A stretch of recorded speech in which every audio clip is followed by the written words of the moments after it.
Testing, testing.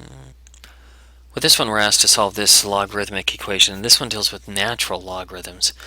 So I've got an ln6 plus an lny equals 4. The first thing that I want to do is condense these two logarithms into one condensed logarithm.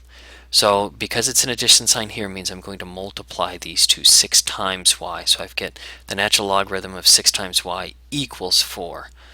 The next component that I need to do is convert this to exponential form.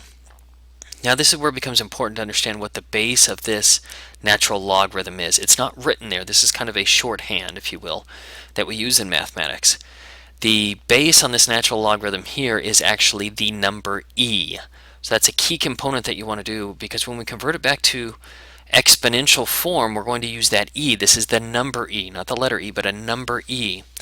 Okay, so this gives us e to the fourth equals 6y. So that's where this e came from. This is the shorthand. Okay, e to the fourth equals 6y. We need to simplify this e to the fourth. We need to identify what exactly that is.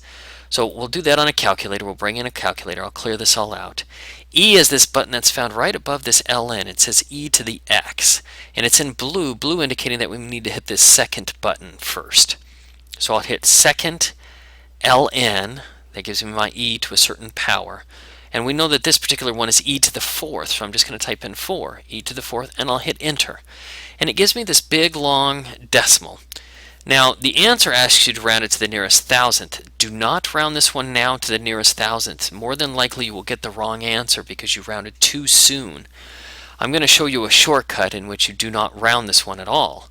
For the purposes of this video, though, I'm going to round just slightly so that I can at least get it all on the same screen here. Okay, so I've got this one here. Now what I need to do is I need to divide both sides, or I need to solve it for y, which means I'm going to divide both sides by 6. Now the way that we can do that, the shortcut on the calculator, is I've already got this one entered in, okay? Now I just hit divide by 6. Now you'll notice here it says answer.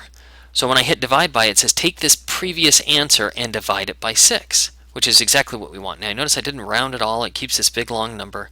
And I hit enter. Now this gives me another long decimal. So I can go ahead now. This is my answer. So I can go ahead and start rounding this one. Okay, so I've got my answer here. It says round to the nearest thousandth, which is 3 decimals. Which means 3 decimals would stop right here. I've got this 7, which means I'm going to round up here. My final rounded answer should be just simply 9.1. I wouldn't write 9.100. We like to at least condense it as much as we can, which is 9.1 in this case.